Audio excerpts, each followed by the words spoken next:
Buongiorno e buona domenica, domenica 2 maggio, sono le 12:02, insieme per un'ora, davvero tanti argomenti oggi, collegamenti, tante notizie, insomma abbiamo davvero molte cose da raccontarvi in quest'ora che trascorreremo insieme. Buona domenica, dicevo, ieri 1° maggio, ci occuperemo anche di questo, oggi però insomma ci sono altri temi che ci interessano, potete continuare a fare le vostre attività casalinghe, ascoltateci, va bene lo stesso, poi magari vi avviso io quando è il momento di venire davanti al televisore perché magari c'è qualche immagine o qualche video che merita di essere visto. Per il resto, se no, potete tranquillamente usarci come radio, ascoltare e continuare a fare quello che state facendo a casa. Vi do quindi, vi rinnovo questo buongiorno e direi che insomma la prima cosa da fare è quella di dare un'occhiata ai dati sulla pandemia, ai dati della notte che ci sono arrivati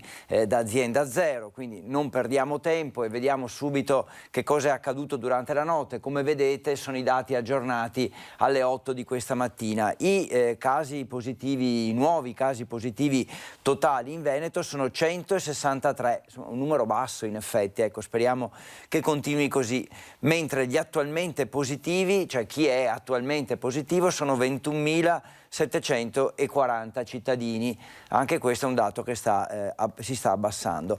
Per quanto riguarda i ricoveri, molti segni meno davanti alle caselle, però anche qualche nuovo ingresso, per esempio c'è un 10 nei ricoveri a Villafranca. Comunque il dato complessivo è un -2 durante la notte nei reparti non intensivi e un -5 invece nei reparti di terapia intensiva. I decessi sono stati 9, quindi tutto sommato un dato contenuto, ecco, possiamo dire, poi quando si parla di decessi non si può mai dire che siano numeri contenuti, mi riferivo insomma ai ricoveri e ai positivi. C'è anche l'aggiornamento per quello che riguarda le vaccinazioni che rispetto a ieri sono state 38.387 in più, quindi l'ultimo aggiornamento è di ieri sera a mezzanotte, quindi alla mezzanotte del 1° maggio, possiamo dire che durante la giornata del 1° maggio ci sono state 38.387 nuove vaccinazioni, di cui 27.000 e rotti sono prime dosi e 11.000 seconde dosi, quindi numeri direi abbastanza alti, con un 93% di dosi somministrate, quindi diciamo è la percentuale dei vaccini che sono arrivati in Veneto, il 93% di quelli arrivati sono stati anche, diciamo così, utilizzati. Quindi insomma dati incoraggianti, continua la campagna, accelera, anzi probabilmente avete sentito anche a livello nazionale, siamo attorno alle 500.000 vaccinazioni al giorno, sicuramente è un dato positivo. Adesso guardiamo un po' la cronaca. La cronaca purtroppo ci porta a Vicenza, perché a Vicenza c'è stato un incidente stradale piuttosto grave, un incidente tragico, perché c'è stata anche la morte di un ragazzo di 19 anni, questa è la fotografia che abbiamo dai vigili del fuoco. È accaduto ieri sera alle 22:30 in Viale Camisano a Vicenza. I vigili del fuoco sono intervenuti perché praticamente l'auto è finita rovesciata davanti a una farmacia, la vedete lì in fondo. Prima ha colpito però una vettura in sosta, un palo della pubblica illuminazione e un segnale stradale. Nonostante i soccorsi, purtroppo il medico del SUEM ha dovuto dichiarare la morte di un giovane soldato statunitense di 19 anni e sono feriti anche altri 2 militari. Il ragazzo lavorava ovviamente nella caserma dell'esercito americano a Vicenza. I 2 giovani feriti sono stati ovviamente presi in carico dal personale sanitario e la polizia stradale, insieme ai carabinieri della Ederle, cioè che prestano servizio all'interno della caserma militare americana, hanno eseguito i rilievi del sinistro per ricostruire l'esatta dinamica dell'incidente e capire se siano state poi coinvolte anche altre auto. Operazioni di soccorso che sono terminate a mezzanotte, quindi incidente alle 22:30. Purtroppo l'esito è stato, come vi dicevo, mortale. Dicevamo poco fa del 1° maggio, insomma, ieri giornata importante e la prima cosa da fare è sentire senza dubbio i cittadini, per cui andiamo un po' a raccogliere le voci che i bassanesi ci hanno dato riguardo al 1° maggio, per capire se ha ancora senso, se è ancora importante festeggiarlo. Sentiamo cosa ci hanno detto.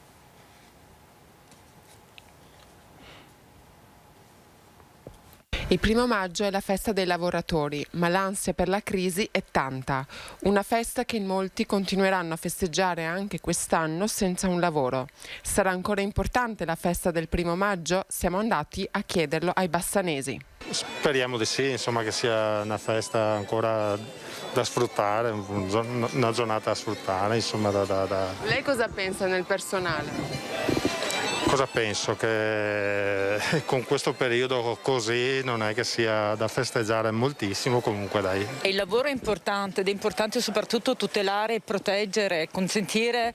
Intanto è un diritto e quindi tutti dovrebbero avere diritto di poter lavorare e esprimersi anche attraverso il lavoro. Il 1° maggio, se una volta significava logicamente qualcosa, oggi a mio avviso non rappresenta più niente per la carenza di lavoro che c'è. Tutti dovrebbero averlo, un lavoro dovrebbe essere garantito a tutti. L'unica cosa della festa dei lavoratori è che diano il lavoro soprattutto ai giovani, perché ormai noi abbiamo fatto il nostro percorso e bene o male la situazione è così.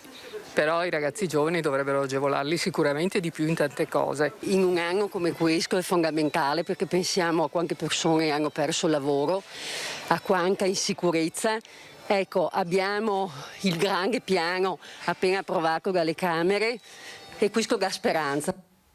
Molto interessanti le voci, in questo caso dei bassanesi, riguardo al 1° maggio, riguardo all'importanza di questa festa. Sono le 12:09, poi andremo fra pochissimo, andiamo a Vicenza perché insomma è una giornata delicata, ribattezzata Bomba Day, c'è un ordigno da disinnescare. Fra poco ci collegheremo con Carlo Inghilleri che è proprio a Vicenza nel centro operativo allestito per l'occasione, insieme a Daniele Garbin, ci faranno vedere le immagini di questo ordigno che sta per essere disinnescato. È stata completata l'evacuazione dei residenti della zona proprio pochi minuti fa.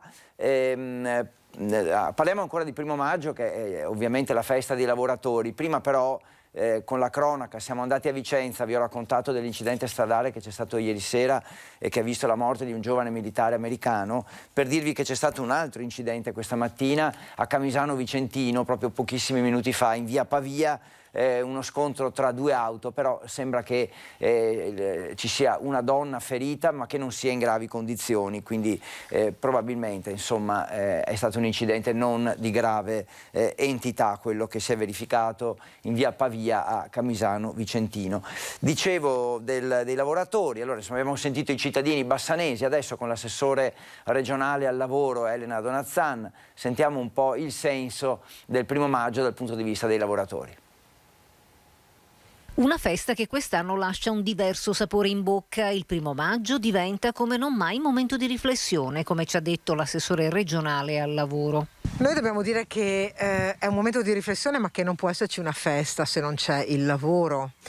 E che noi abbiamo la necessità di oggi guardare, perché il Covid è stato un acceleratore anche di conflitto sociale rispetto ai temi del lavoro, legati a significative perdite e soprattutto una perdita di fiducia. Anche nel nostro territorio, anche a Bassano, sono molte le persone che si sono trovate a cercare lavoro. Ma non è soltanto questo, c'è un fenomeno ancora più grave che spinge a 1000 interrogativi. Sono molte le persone che dovrebbero essere iscritte nelle liste dei centri per l'impiego, ma non ci sono perché sono prive di fiducia, quindi sono gli inattivi.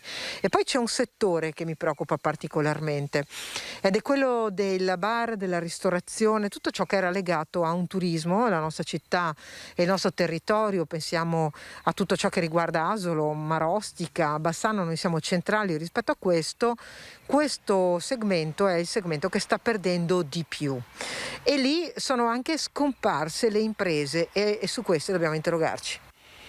12:12 di domenica 2 maggio, buona domenica a tutti. Abbiamo sentito Elena Donazzan sulla questione lavoro, ovviamente legata al 1° maggio. Tra poco, dicevo, ci collegheremo con Vicenza per parlare del Bomba Day, di questa importante operazione delle forze armate per diciamo, disinnescare l'ordigno bellico che è stato trovato in città. Domani inizia, insomma tutti lo sappiamo, però magari non abbiamo fatto mente locale sul fatto che domani inizia l'ultimo mese di scuola per i nostri ragazzi e quindi c'è ovviamente da accelerare per quanto riguarda i programmi scolastici, ma c'è anche il ritorno a scuola per quasi tutti gli allievi. Infatti con la Val d'Aosta in zona rossa, che è l'unica regione rimasta appunto in zona rossa, e con gli istituti superiori che hanno la responsabilità di organizzare le attività tra il 70 e il 100%, attività in presenza dal 70 al 100% dei loro studenti, diciamo che da domani dovrebbero tornare in classe oltre 7,7 milioni di giovani, quindi praticamente una quasi totalità degli allievi, perché il massimo sarebbero 8 milioni e mezzo. Diciamo che siamo sopra i 7,7 milioni che domani saranno in classe, quindi ci avviciniamo davvero al 100% della popolazione scolastica. La variabile riguarda soltanto le superiori, dipende dalla capienza delle aule, dipende dall'utilizzo di spazi esterni, perché con la primavera si potrebbe anche pensare di utilizzare spazi esterni agli istituti scolastici, quindi la possibilità insomma di fare lezione, diciamo così, all'aperto. Ecco, quindi ultimo mese che sarà davvero importantissimo, sarà intenso, sarà diciamo importante, e nello stesso tempo insomma, noi dobbiamo supportare ovviamente i nostri ragazzi, aiutarli e insomma fare sì che quest'ultimo mese sia davvero proficuo e anche sereno, ecco, diciamo, perché è importantissimo anche questo, il benessere dei nostri figli. In attesa di collegarci con Vicenza, e parliamo ancora di 1° maggio, ma lo facciamo da un punto di vista turistico. E anzi no, c'è Carlo Inghilleri, mi sembra che sia collegato con Daniele Garbin, forse stanno un po' terminando le prove, non credo mi sentano ancora. Carlo, ci senti? Io lo vedo nel monitor di servizio, però forse ancora non ci sentiamo. Carlo, ci sei? Non lo sentiamo. Non lo sentiamo.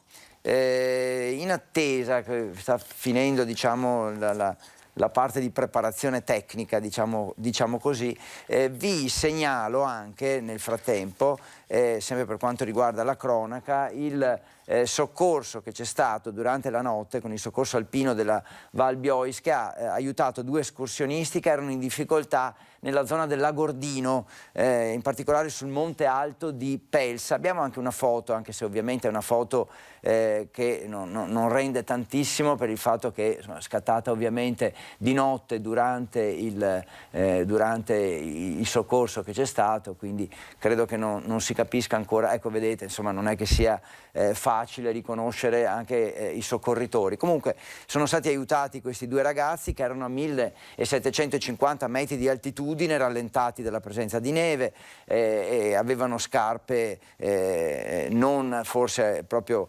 adattissime, pioggia battente, insomma hanno chiamato il 118 che li ha soccorsi, li ha aiutati sotto la pioggia, e insomma alla fine tutto, direi, è andato bene. Sono stati aiutati soprattutto nei tratti più pericolosi. Il soccorso alpino ci dice, ci invita a consultare sempre i bollettini meteo prima di ogni escursione. Vedo sempre Carlo, vediamo. Carlo, ci sei?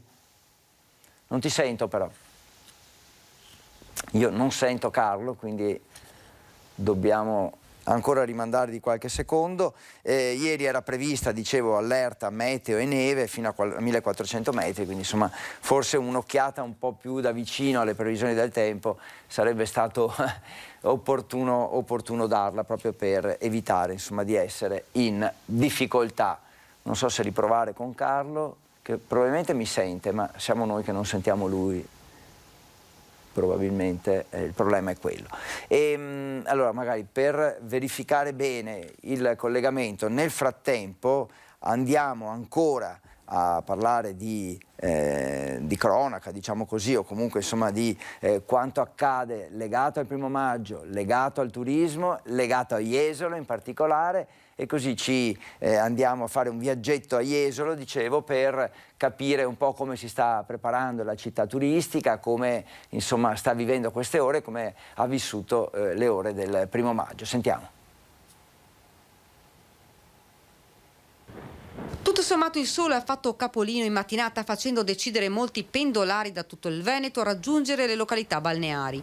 Presa d'assalto Jesolo con gente che passeggiava in centro e poi ristoranti pieni per il pranzo. Ma la situazione dei locali non è rosea, molti non hanno la possibilità di aprire. Ci sono tantissimi locali, attività, bar, snack, anche ristoranti che non hanno spazio all'esterno e non è possibile nemmeno, nonostante gli sforzi che stiamo facendo noi come comune, aiutarli perché proprio non c'è. E quelli che sono affacciati sulle strade non è che puoi mandarli in strada a bloccare il traffico, eccetera. Situazione davvero complicata. L'amministrazione comunale ha aiutato circa 190 locali autorizzando l'ampliamento dei plateatici, ma rimangono oltre 300 tra bar, ristoranti, pub e pizzerie che non hanno la possibilità di poter sistemare tavolini e sedie all'esterno. La stagione estiva è alle porte, ma molti sono ancora alle incognite. Noi ci stiamo preparando per il 15 maggio.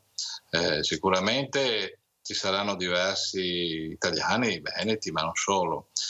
Purtroppo quelle che sono le incertezze sono soprattutto legate agli stranieri, perché con il coprifuoco alle 22 e soprattutto, io dico, il fatto che dopo aver fatto il tampone negativo devono stare 5 giorni in isolamento, sicuramente scoraggerà tutti o quasi tutti a venire. Più del 50% degli ospiti estivi sono tedeschi, austriaci e svizzeri. Molti turisti, quando hanno sentito del coprifuoco alle 22 e della mini quarantena, hanno cancellato la prenotazione. Bisognerà ora attendere il 15 maggio per capire cosa deciderà il governo con la riapertura delle zone balneari. 12:19, siamo ancora con voi fino alle 13 e oltre a Jesolo c'è anche Asiago. Volevo mostrarvi anche quanto accaduto e accade in queste ore sull'altopiano. Avete sentito la preoccupazione degli operatori turistici di Jesolo. Poi andiamo anche ad Asiago e andiamo a Vicenza. Ci fermiamo per un attimo e poi torniamo.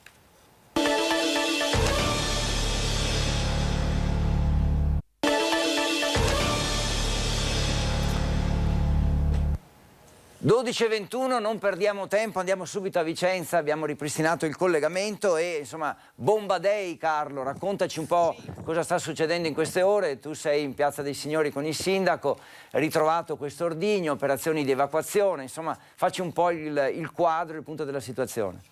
Sì, buongiorno Federico, buongiorno a tutti i telespettatori. Innanzitutto ci scusiamo per i problemi tecnici che abbiamo avuto, che sono legati al fatto che ci troviamo proprio sul limite del perimetro che è stato che praticamente segna il raggio di 450 metri dall'ordigno, in cui sono state staccate tutte le utenze, comprese le linee telefoniche. Noi, trovandoci proprio qui al COC, al centro operativo comunale in Piazza dei Signori, sul limite di questa circonferenza, abbiamo anche noi dei problemi nel collegarci. Però in questo momento finalmente abbiamo risolto tutto. Siamo con il sindaco Francesco Rucco. Ricordiamo a tutti i nostri telespettatori qualche dato, sindaco.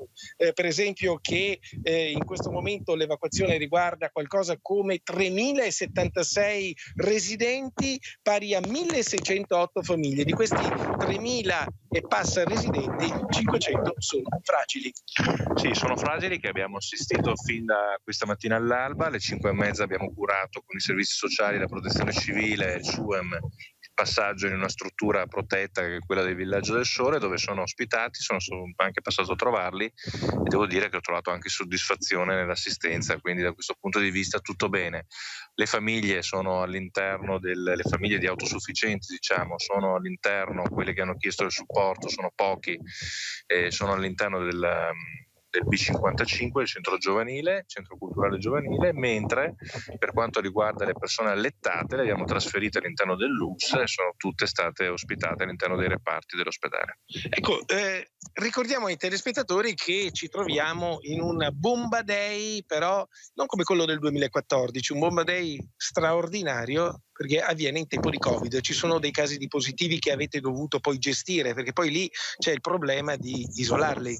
Beh, fortunatamente abbiamo verificato fino all'ultimo momento con ULSS che ci fossero o meno delle persone positive. Devo dire fortunatamente in quell'area non ci sono positivi, tranne un caso che è stato ricoverato all'interno di una struttura protetta Covid dell'ospedale civile. Ecco, questa mattina tra l'altro, Federico, abbiamo girato per le strade tra le 7 e le 8 del mattino. Ricordo che alle 8 del mattino sono terminate le operazioni di evacuazione e abbiamo incontrato anche tanti residenti che lasciavano le loro case, le lasciavano seguendo tutte le regole che sono state inviate e sono state ripetute più volte anche da parte del comune e io vi invito ad ascoltare che cosa ci hanno raccontato quando sono usciti di casa con le finestre con i vetri protetti dallo scotch. Cioè, sì, avevano messo lo scotch alle finestre per proteggere i vetri e quindi vediamo un po' che cosa ci hanno raccontato. Attenzione, evacuazione in corso. Possiamo chiedervi com'è questa evacuazione, come sta andando? Sta andando bene, siamo partite quasi tutte. Sì, grazie. Deve tenerle aperte. Tutto devo tenerle aperte. Questi vuol dire. Buona giornata. Voi siete proprio i dirimpettai, siete proprio i vicini di casa dell'ordigno. Esattamente, noi siamo proprio i vicini di casa. Ma era previsto da tempo, quindi dai, ci siamo presi per tempo. Oggi giornata da evacuati, come si svolgerà? Andiamo fuori città, facciamo un giretto, quindi niente di che. Una cosa normale, dai. Speriamo vada tutto bene, ma siamo sicuri che vada tutto bene perché c'è stata già un precedente anni fa e quindi sì, dai, siamo fiduciosi. Nessun Avete problema. aperto i vetri, le finestre? Sì, abbiamo fatto tutto, abbiamo aperto tutto, abbiamo scocciato tutto quanto, quindi abbiamo chiuso il gas, tutto quanto, luce, gas e tutto quanto, dai. Una giornata da sfollati, da sfollatissimi, bisogna andare via e noi andiamo, che vuoi fa? Avete applicato tutte le norme, tutti gli insegnamenti, tutte le indicazioni? Tuttissimo. Ho preso lo scotch alle finestre. Ho preso lo scotch alle finestre a mo' di anteguerra. Quindi ricapitoliamo, chiusura del gas. Perfetto. Poi? Scotch alle finestre, apertura delle finestre. Animali in sicurezza. Sì, importantissimo. E non mi ricordo più. Più di uscire di casa. Uscire di casa e andare. Ecco. Il problema è la colazione saltata per mancanza di elettricità. Buona giornata. Ma allora... Una giornata da evacuato. Sì. No, ma niente di più, guardate che no. Niente di serio. Niente di serio. Attenzione, evacuazione in corso. Liberare le abitazioni entro le ore 8.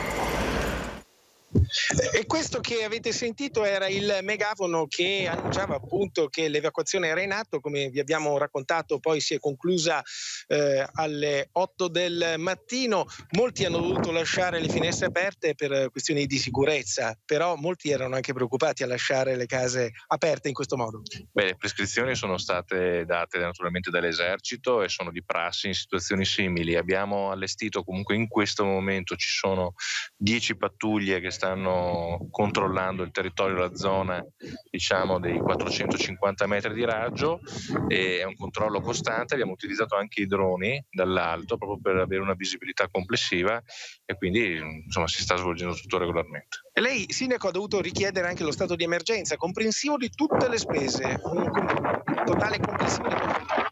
All'inizio avevamo previsto una cifra molto ampia perché ovviamente prevedevamo che tutti i 3.000 abitanti fossero da aiutare, quindi da assistere. In realtà poi il numero si è notevolmente ridotto, molti si sono allontanati spontaneamente grazie anche alla zona gialla del momento e devo dire che in questo momento siamo intorno a una previsione di 90.000 euro, ma sicuramente sarà al ribasso a consuntivo. Ecco, lei è stato sul posto dove si trova l'ordigno, l'ha visto? Sì, io l'ho visto, in realtà. Grande come uno scaldabagno, Esatto, sono 250 kg, 500 libbre, insomma un peso importante, una bomba comunque pericolosa perché l'innesco diciamo non è in sicurezza e quindi da questo punto di vista gli artificieri stanno facendo un lavoro incredibile. Un lavoro incredibile che ci hanno raccontato proprio questa mattina, ascoltate un po'.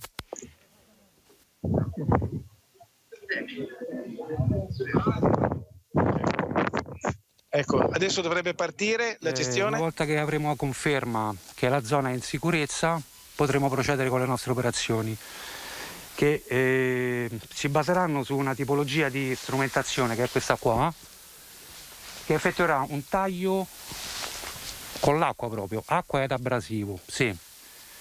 Andremo a effettuare un taglio nella circonferenza della parte più pericolosa che è rimasta ancora attiva e non insicura all'interno della bomba. Fatto quello, da remoto controlleremo che l'operazione sia andata a buon fine con un sistema di videocamere. Se notiamo che è andata come deve andare, verremo qui, asporteremo la parte più pericolosa, diciamo, e la metteremo in sicurezza in un'altra struttura che abbiamo creato qui di fianco al sito. È una camera di espansione, all'interno di questa camera di espansione realizzata con dei sacchetti a terra, verrà posizionata la spoletta una volta rimossa dal corpo principale dell'ordigno. Invece in quella posizione è stato interrato un sismografo nella parte posteriore, dietro questa rete ombreggiante vi è la sua cassetta con l'alimentazione e la registrazione dei dati. Servirà appunto per avere la tracciatura di quelle che saranno le onde sismiche che si genereranno a seguito della detonazione chiaramente sola spoletta, che è l'unica detonazione che noi vorremmo effettuare quest'oggi. Dopo di ciò l'ordigno diventa trasportabile perché è stato privato delle parti appunto attive più sensibili e verrà portato nel luogo che è stato scelto per la sua distruzione. Bene, avete sentito, così viene gestito questo ordigno che comunque, ricordiamo, è pericoloso perché è sempre un ordigno attivo. Io voglio ringraziare il sindaco, è venuto pure fuori il sole inaspettatamente perché era prevista una giornata di pioggia, speriamo che sia ben augurante, le operazioni dovrebbero andare avanti fino alle 3 del pomeriggio.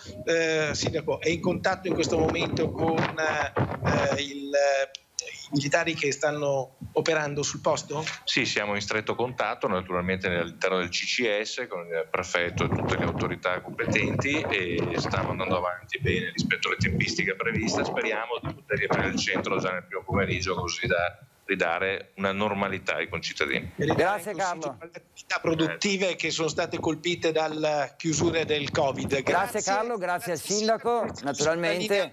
Ci sentiamo fra una decina di minuti, ci ricolleghiamo così ci aggiorni su quello che sta accadendo. Grazie ancora al sindaco Rucco e quindi tra poco torneremo a collegarci con Vicenza, il Bomba Day, per vedere altri aggiornamenti su quello che sta accadendo in questi minuti. Avete sentito, molto interessante anche la descrizione proprio dell'operazione che verrà eseguita per fare brillare, come si dice in gergo, questa bomba da 250 kg, quindi un ordigno davvero molto grande. E spostiamoci sull'altopiano, ve l'avevo promesso, andiamo un po' a vedere qual è la situazione turistica, anche sull'altopiano forse un po' di delusione per quella che poteva essere insomma un fine settimana più favorevole, ecco, diciamo così, agli operatori turistici. Sentiamo.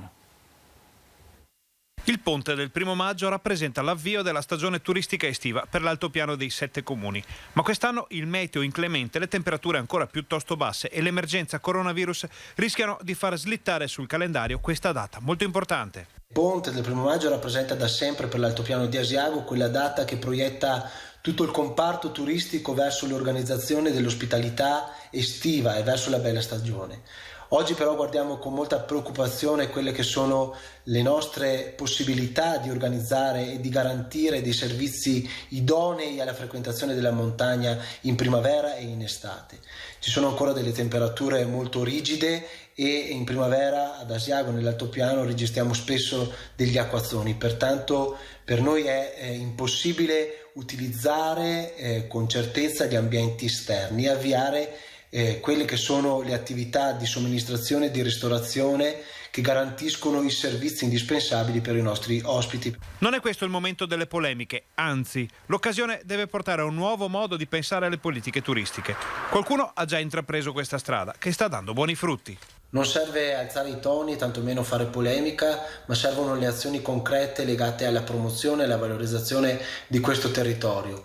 mettendo in campo, come ha fatto l'amministrazione comunale di Asiago, un programma di promozione turistica in grado di generare attrattività e che la stessa si traduca in un indotto economico utile a sostenere le nostre attività.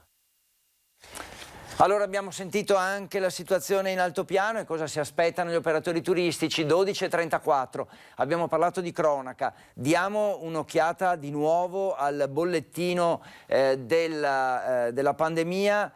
Poi ci ricollegheremo con Vicenza per il Bomba Day con Carlo Inghilleri. Vi mostro, scusate, qui sono troppo in basso, salgo per mostrarvi i dati generali aggiornati alle 8 di questa mattina da Azienda Zero. Sono 163 i nuovi casi positivi nella notte, pochi verrebbe da dire, speriamo sia così, 21.740 gli attualmente positivi. Tornando ai ricoveri, quindi invece c'è un segno meno, anche se una flessione questa volta un po' più contenuta, -2 è il numero dei ricoverati, la differenza dei ricoverati in terapia non intensiva, -5 invece in terapia intensiva. Bene, numero interessante, purtroppo ancora 9 decessi. Torniamo alla cronaca, volevo mostrarvi, prima di andare a vedere un altro servizio, che c'è stato, abbiamo parlato dell'incidente mortale di Camisano dove ha perso la vita un 19enne soldato dell'esercito americano, mentre a Grisignano, anche qui abbiamo qualche immagine che ci arriva, eccola qui, alle 18:45 di ieri, 1° maggio, i vigili del fuoco sono intervenuti nella frazione di Poiana di Granfion a Grisignano del Zocco per una fuoriuscita di un'auto, cioè un'auto è finita contro un platano e un uomo è rimasto ferito. I pompieri sono arrivati da Vicenza, hanno messo in sicurezza l'auto e collaborato con il personale del SUEM per soccorrere l'uomo che era rimasto incastrato nel posto di guida. L'uomo, vi mostro anche un'altra immagine, è una persona di 34 anni,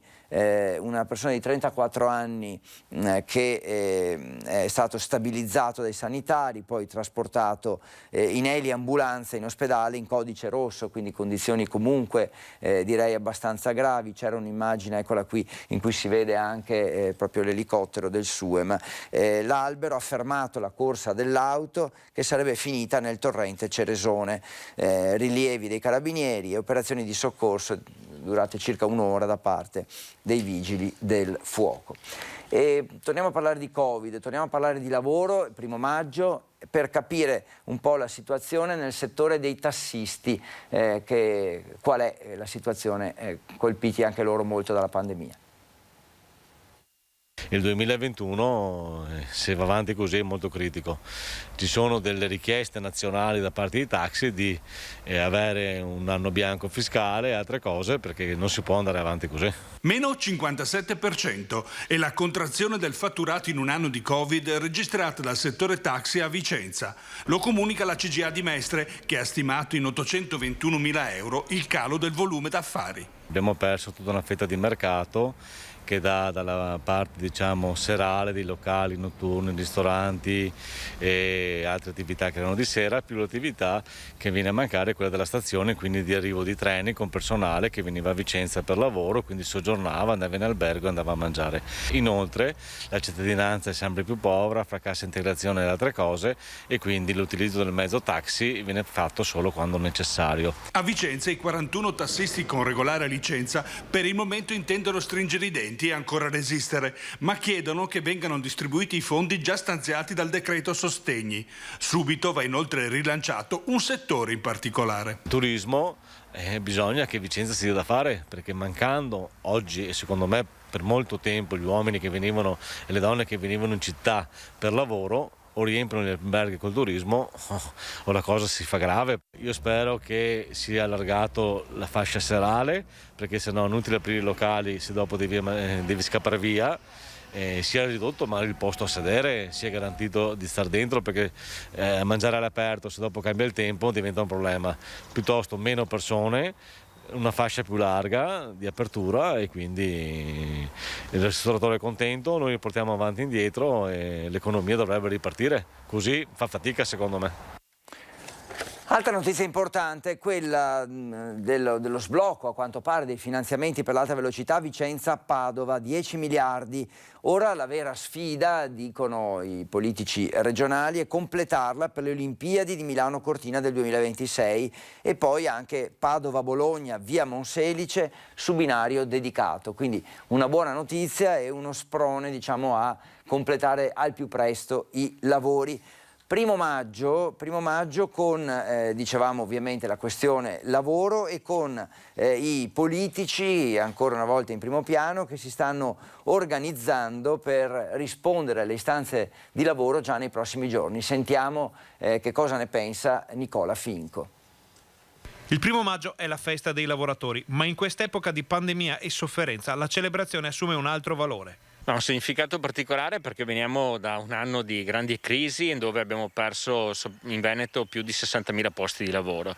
Però penso sia anche un anno dove noi dobbiamo fare tutta una serie di riflessioni, in primis sui tanti morti ancora che capitano purtroppo sui nostri cantieri, su tanti luoghi di lavoro. E oggi, come Regione Veneto, quello che stiamo facendo è potenziare sempre più ovviamente i percorsi di formazione per le aziende, ovviamente per quel che riguarda la sicurezza, ma anche i controlli che facciamo all'interno dei cantieri. Che purtroppo dopo un anno di lavoro abbiamo tante persone che sono costrette a seguito delle limitazioni a tenere chiuse le proprie attività e quindi un pensiero doveroso va anche a loro.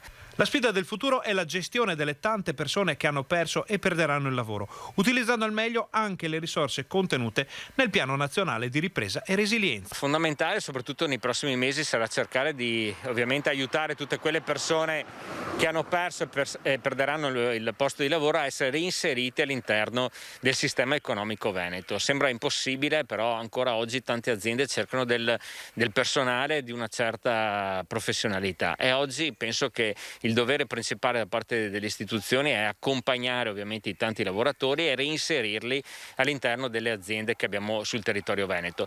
Questo è un lavoro che già abbiamo iniziato nel corso degli anni, ma sicuramente che dovremo potenziare anche su indicazione di questo piano che è stato approvato a livello nazionale. Allora, in attesa di ricollegarci con Vicenza, abbiamo parlato con Carlo Inghilleri del Bomba Day qualche minuto fa, e anche con lui c'era il sindaco Rucco, ordigno bellico ritrovato in città, operazioni di evacuazione di circa 3.000 residenti e poi verrà fatto brillare questo ordigno, trasportato in un luogo sicuro e fatto brillare. Fra poco torniamo a Vicenza da Carlo, prima però ritorniamo alla cronaca, vi racconto nuovamente di questo incidente mortale che purtroppo è accaduto in Viale Camisano a Vicenza ieri sera alle 22:30. I vigili del fuoco sono intervenuti per questo incidente nel quale è deceduto un giovane soldato statunitense di 19 anni e altri 2 militari sono rimasti feriti. I pompieri hanno messo in sicurezza l'auto che era finita, come vedete, rovesciata davanti a una farmacia dopo aver colpito un'auto in sosta, un palo della pubblica illuminazione e un segnale stradale. Purtroppo, nonostante i soccorsi, il medico del SUEM ha dovuto dichiarare la morte del militare, presi in cura dal personale sanitario gli altri 2 giovani. Questa purtroppo è la notizia di cronaca che arriva insieme a quella di un altro incidente che è avvenuto questa mattina, però a quanto pare non così grave, una donna ferita in via Pavia a Camisano Vicentino. È il momento di tornare ancora per qualche minuto a Vicenza, a vedere qualche altra immagine che ci hanno mandato, che ci manderanno Carlo Inghilleri e Daniele Garbin, per cui torno da Carlo, gli chiedo dov'è e un nuovo aggiornamento su questo Bomba Day. Carlo. Allora, buongiorno, ben ritrovato Federico, ben ritrovati a tutti i telespettatori. In questo momento ci siamo spostati di qualche metro all'interno di una delle tende del centro operativo comunale. Questo per evitare anche i problemi che abbiamo con il vento, un vento veramente molto molto forte che ha spazzato via tutte le nuvole quando in una giornata come questa era previsto acqua, erano previsti temporali e invece è venuto fuori il sole, proprio per questo vento. Quindi ci siamo spostati qui per riuscire a comunicare meglio con voi. Carlo, scusa se ti interrompo, sì. Ci hai dato un po' il quadro della situazione, ti chiedo di aspettare 2 minuti, dobbiamo fare una pausa brevissima, torno subito da te. Qui. Grazie, arriviamo.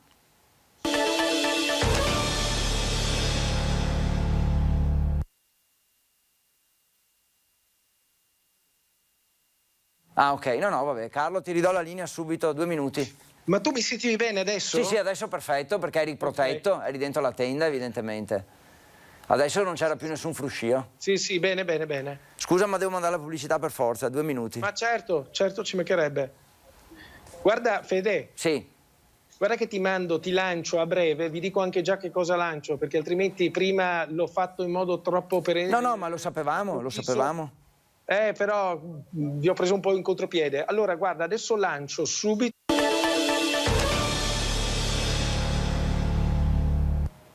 12:47 di domenica 2 maggio, siamo collegati con Vicenza, Carlo Inghilleri e Daniele Garbin ci stanno raccontando il Bomba Day, questa operazione di disinnesco di una bomba della seconda guerra mondiale del peso di oltre 220 kg e c'è l'8° reggimento Genio Guastatori Paracadutisti Folgore che sta lavorando per trasportare l'ordigno in un luogo sicuro e poi farlo brillare. Carlo, continua pure a raccontarci dove sei e che cosa sta accadendo. Come vi raccontavo, in questo momento ci troviamo nel centro operativo comunale allestito con le tende in Piazza dei Signori e quella che vediamo è una Vicenza a 2 facce. Guardate, a pochi metri di distanza da dove ci troviamo c'è Corso Palladio, la via principale di Vicenza, dove la vita scorre tranquillamente con i vicentini che passeggiano. Qui invece in Piazza dei Signori è tutto bloccato, siamo in una situazione innaturale dove i negozi sono chiusi, le serrande abbassate e i residenti sono stati evacuati. Vi ricordo che stiamo parlando, per darvi le dimensioni di questa operazione, di ben 3.076 residenti, 1.608 famiglie coinvolte. Di questi 3.000 residenti, 500 sono persone fragili. Ebbene, il comune si è interessato, ha cercato di capire chi aveva bisogno di essere ospitato, chi non aveva modo in qualche modo di trovare una casa, un tetto in una giornata come questa, oppure non aveva la possibilità, proprio perché non aveva parenti o amici, non aveva la possibilità appunto di fare di trovare appunto una sistemazione. Allora, in questo senso erano 500 le persone fragili, alla fine conti alla mano sono 40 le persone che hanno avuto bisogno dell'assistenza del comune. Di queste 40, 15 sono persone comunque autosufficienti, sono state ospitate nei locali del centro giovanile B55, in Contrabarche 55, proprio un centro storico, e qui è presente la protezione civile, le ha accolte e gli daranno da mangiare. Ovviamente rispettando le regole anti-Covid, perché ricordiamo che ci troviamo in un Bomba Day in tempo di pandemia. Le 20 persone fragili, tutte anziane, e i loro 5 accompagnatori sono invece stati accompagnati e ospitati al centro di aggregazione sociale del Villaggio del Sole, dove sono stati accolti dal personale dei servizi sociali. Uno invece il positivo, l'unico positivo che si trova nell'area che è stata evacuata e, come ci ha raccontato anche il sindaco, è stato ricoverato all'ospedale San Bortolo, dove ha trovato gli spazi e l'assistenza adeguata. Quindi questa è la situazione, ma noi abbiamo anche incontrato l'assessore Tosetto, assessore ai servizi sociali, che ci ha spiegato come hanno provveduto a dare assistenza alle persone fragili, quelle che appunto si trovano al Villaggio del Sole, quelle 20 persone fragili con 5 accompagnatori che hanno avuto bisogno di assistenza e appunto sono state accolte al Villaggio del Sole. Ecco che cosa ci ha raccontato l'assessore Tosetto. Abbiamo aperto il quartiere generale a Via Torino, i nostri uffici sono aperti anche tutto il giorno, 0444 22 10 20, lo sportello di Vicenza Sicura. Abbiamo aperto il centro sociale per gli anziani al Villaggio del Sole, dove abbiamo ospitato 25 persone semi-autosufficienti.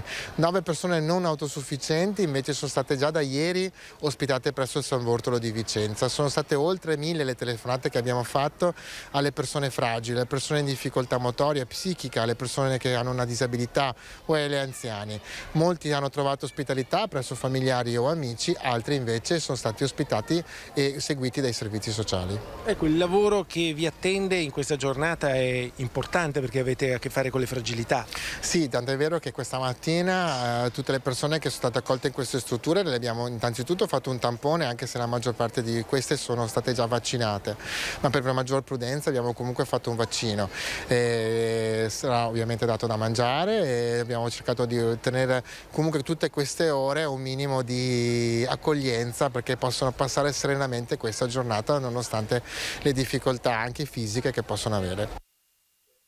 E questo era l'assessore Matteo Tosetto, l'assessore alle politiche sociali, che ha, come avete sentito, spiegato come vengono accolte le persone fragili, che era l'aspetto organizzativo più complicato. Ecco, ma a questo proposito vogliamo anche raccontarvi, avete visto prima le immagini dei residenti di Vicenza che sono stati evacuati, che hanno dovuto lasciare le loro case seguendo certe prescrizioni. Ebbene, queste persone, le abbiamo anche sentite prima, erano preoccupate proprio per l'aspetto della sicurezza, sì, perché la bomba in caso di deflagrazione ha bisogno di trovare case con le finestre aperte, con i vetri aperti, proprio per evitare che la deflagrazione rompa tutte le finestre. Però lasciare le finestre aperte significa anche creare un problema di sicurezza. Da questo punto di vista il problema è stato affrontato dalle autorità competenti in questo modo. Nei primi 100 metri c'è l'esercito che opera, tra l'altro anche lo spazio aereo e zona militare in questa giornata così speciale, quindi non ci possono essere droni che invece girano, vengono appunto comandati, seguiti dagli uomini della protezione civile e dagli agenti della polizia locale, droni che appunto girano invece nello spazio che va dai 101 metri ai 450 metri di raggio dalla zona dove si trova l'ordigno. Quindi con questi droni e con la presenza, i varchi delle forze dell'ordine, si punta a creare una zona di massima sicurezza. Ma oggi abbiamo anche incontrato il prefetto che ci ha spiegato come stanno procedendo le cose. Sentite un po' che cosa ci ha detto. La macchina organizzativa è certamente complessa, ma insomma fino a questo momento ha dato prova di grande efficienza e sono convinto che proseguirà per tutto il tempo delle operazioni. Abbiamo visto che tra l'altro opereranno anche da remoto, quindi insomma senza enormi rischi, con una tecnologia che gli permette rispetto agli altri Bomba Day di ridurre il raggio di evacuazione. È esattamente così, possiamo essere particolarmente orgogliosi del grado di eccellenza del nostro esercito e in particolare di questo reggimento che opera nella circostanza. Ecco, questo era il prefetto, Sua Eccellenza Pietro Signoriello, che sta seguendo le operazioni con il sindaco e con i vertici appunto dell'esercito, vertici dell'esercito che hanno posto la loro base in Campomarzo, da dove in un tendone seguono da remoto le operazioni per il disinnesco dell'ordigno. Grazie Carlo. Questo per evitare qualsiasi tipo di pericolo. Grazie Direi mille, che naturalmente. è tutto. Sì, poi stasera ovviamente nel telegiornale immagini, interviste, insomma tutti gli aggiornamenti poi di quello che accadrà anche nel corso della giornata. Grazie a Carlo e grazie a Daniele Garbin, buon lavoro a entrambi naturalmente. Ciao e noi proseguiamo, siamo insieme da mezzogiorno, rimarremo insieme fino alle 13, stiamo parlando di cronaca, stiamo parlando di quello che è accaduto ieri, 1° maggio, nella Pedemontana, ma insomma anche nelle altre città del Veneto. Vi ricordo che domani riprende la scuola e inizia l'ultimo mese di scuola, quindi ci sono in Italia circa 8 milioni di studenti che andranno in classe, quindi una percentuale molto più alta rispetto alle scorse settimane. Parliamo tra il 90 e il 100% dell'intera popolazione scolastica, sono le superiori quelle che stanno creando le ultime difficoltà, o meglio insomma che hanno bisogno di un'organizzazione più complessa per quest'ultimo mese. Come dicevo prima, sosteniamo, aiutiamo, supportiamo i nostri ragazzi perché sia un ultimo mese proficuo da un punto di vista scolastico, ma anche sereno, quindi insomma collaboriamo con loro, sosteniamoli, aiutiamoli a vivere bene queste ultime settimane, sperando insomma in tutta sicurezza che possano arrivare fino in fondo. Quindi dicevo, quasi 8 milioni di studenti in classe e molti e quasi tutti, dal 90 al 100%, anche nel nostro nord-est. Parliamo di sanità non legata necessariamente solo al Covid, andiamo al San Bassiano, l'ospedale di Bassano, dove l'attività di oculistica ha portato a un brillante intervento chirurgico realizzato in collaborazione tra Bassano e Sant'Orso. Sentiamo di cosa si sono occupati i medici. L'ultimo intervento chirurgico che dimostra la qualità dell'oculistica dell'ULSS 7 è solo di qualche giorno fa. Un intervento durato 4 ore nella sala operatoria del San Bassiano e una bimba di 5 mesi ha riacquistato la vista nonostante una grave forma di cataratta congenita. A rendere possibile questo sono stati 2 primari di oculistica di Bassano e Sant'Orso che hanno unito le loro professionalità e le loro equip. Ma al San Bassiano si affrontano tutte le patologie oculari, qualunque sia la causa e qualunque sia la gravità, ma anche qualunque sia l'età del paziente. Oltre al reparto vero e proprio ci sono gli ambulatori specialistici. Il nostro reparto è diviso in ambulatori specialistici, quindi ognuno di noi si occupa principalmente di una branca, anche se tutti sappiamo di tutto, però ognuno di noi è specialista in una branca. C'è la specialista della cornea, della palpebra, della retina, del cristallino, della cataratta, dell'orbita e così, in modo tale da specializzare ognuno degli aiuti che si occupino principalmente di una certa specialità. Il valore aggiunto è dunque la competenza dei vari medici che seguono gli ambulatori e, rimanendo alle eccellenze, il reparto di oculistica di Bassano è centro regionale per il glaucoma e per l'otticopatia del diabetico. Quindi da tutta la regione ci arrivano persone che hanno problemi nel glaucoma e anche